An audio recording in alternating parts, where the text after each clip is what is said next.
Hello everyone.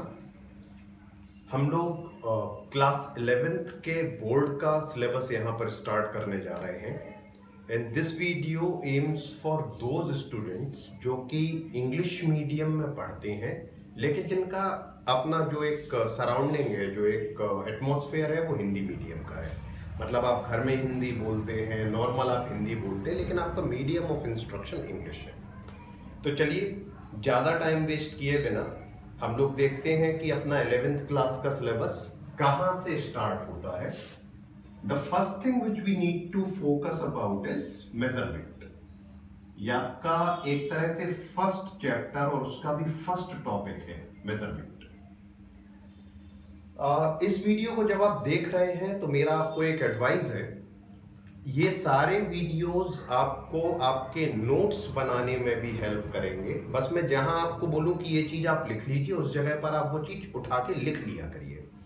So let us see what a measurement is. Please right the definition of measurement. Definition लिख लीजिए, the process of converting a physical quantity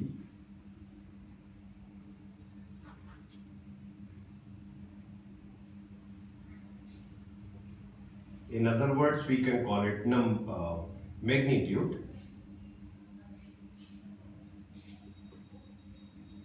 into numbers or numeric value is called measurement. So what is measurement?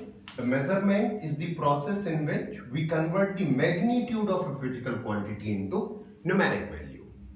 Definition हो गई। चलिए अब समझते हैं। Suppose हम लोग मार्केट गए और मार्केट से हमने कहा कि आप हमें राइस दे दीजिए। वी ब्रॉट से अ बैग ऑफ राइस हो। अब बैग ऑफ राइस में राइस ग्रेन होंगे, उनका कुछ ना कुछ मास होगा, उसमें कुछ ना कुछ वेट होगा। तो ये जो मास है ये एक तरह की फिजिकल क्वांटिटी है। और भी कई सारी फिजिकल क्वांटिटी है, जैसे टाइम फिजिकल क्वांटिटी है, लेंथ फिजिकल क्वांटिटी है, स्पीड फिजिकल क्वांटिटी है। तो जो हम राइस बैग लेकर आए वो हम लेकर क्या आए? उसका कुछ मास लेकर आए। अब अगर मैं पूछूं कितना मास आप लेकर आए या कितना राइस आप लेकर आए, तो आप मुझे क्या आंसर दोगे? से 25 kg। तो आपने क्या किया? फिजिकल क्वांटिटी को किसमें एक्सप्रेस कर दिया? नंबर्स में एक्सप्रेस कर दिया। एक दो और एग्जाम्पल लेते हैं। जैसे सपोज आप चाहते हो कि आप कुछ क्लॉथ लेकर आप एक पीस लेकर आ गए। अब जो आप क्लॉथिंग लेकर आए हो उसकी जो लेंथ है वो क्या होगी? Physical quantity. बट कितनी लेकर आए? अगर मैं वो नंबर पूछ लूं, न्यूमेरिक वैल्यू पूछ लूं, तो वो क्या कहलाएगी? वो कहलाएगी उसका measurement. So now comes the second question कि मेजरमेंट करते कैसे हैं, मेजरमेंट होता कैसे है। देखिए, मेजरमेंट करने के लिए please right this down also. जहां पर आपने मेजरमेंट की डेफिनेशन लिखी है उसके जस्ट नीचे, in order to do measurement we require following two things. Number 1 is a unit and number 2 a numeric value। चलिए अब इन्हें समझते हैं एक एक करके कि यूनिट क्या होती है और न्यूमेरिक वैल्यू क्या बनती है। सो सबसे पहला फोकस करते हैं यूनिट पर।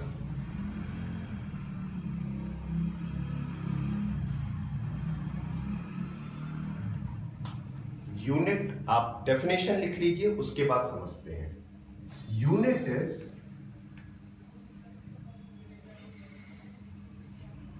an arbitrarily chosen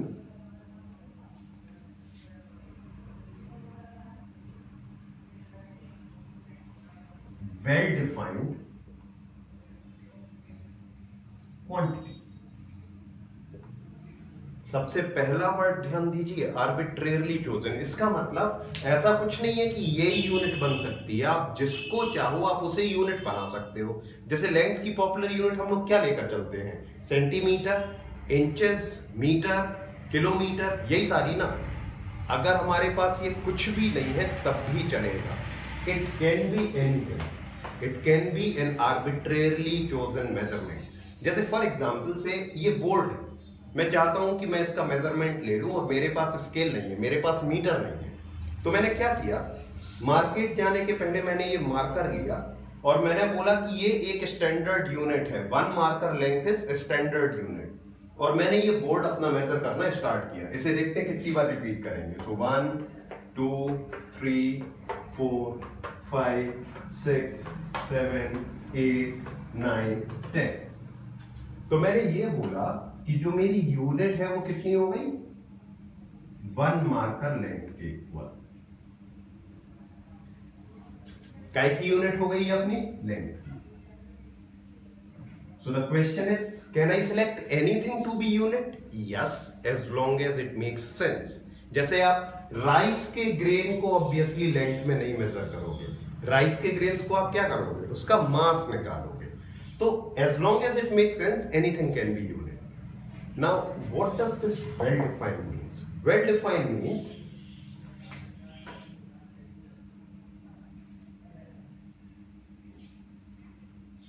it should represent same value for everyone.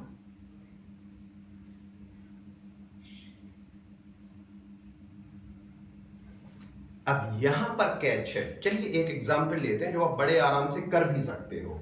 आप घर पर कोई एक टेबल उठा लो और उस टेबल पर आप अपने ये पाम की जो लेंथ है उससे आप उसे मेजर करना स्टार्ट करो। जैसे अगर मैं बोर्ड मेजर करूं तो 1 palm length, 2 palm length, 3 palm length, 4 palm length, 5 6 7 8 9।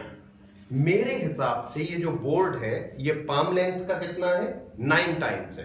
लेकिन हो सकता है कि अगर आप किसी और को बुलाओ तो वो जब ये पाम लेंथ लेगा तो उसके लिए 9 नहीं निकलेगा, हो सकता है 11 निकले, हो सकता है 7 निकले, डिपेंड करेगा कि उसकी पाम और मेरी पाम की लेंथ में कितना डिफरेंस है। So palm length is an arbitrarily chosen unit, correct, but is it well defined? No, क्योंकि अलग अलग लोगों के लिए उसका मीनिंग क्या हो जाएगा, अलग अलग हो जाएगा, वो मेजरमेंट अलग अलग हो जाएगा। सो यूनिट मैं अपने मन से कुछ भी सिलेक्ट कर सकता हूं as long as it is well defined. And second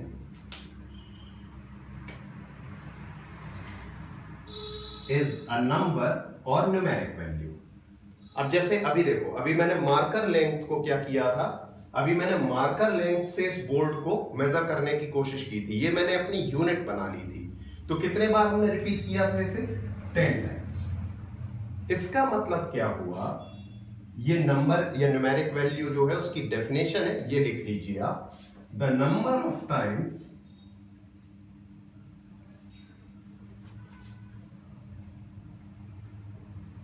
a unit repeats itself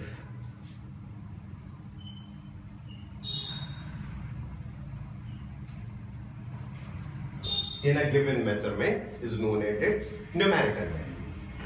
So total measurement 2 part में होता है।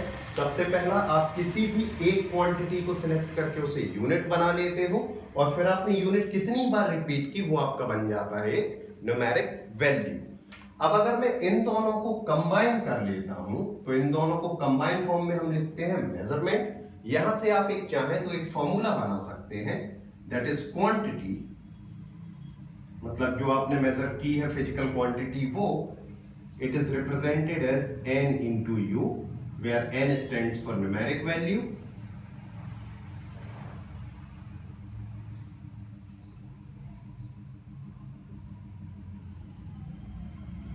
and U stands for selected unit। इसके बाद हम लोग अगले वीडियो में बात करेंगे कि कौन कौन सी मेन यूनिट्स हैं, कैसे चलती हैं, क्या क्या सिस्टम्स हैं, क्या हम और भी यूनिट्स इसके अलावा जानते हैं, etcetera. But then let's wait till next video.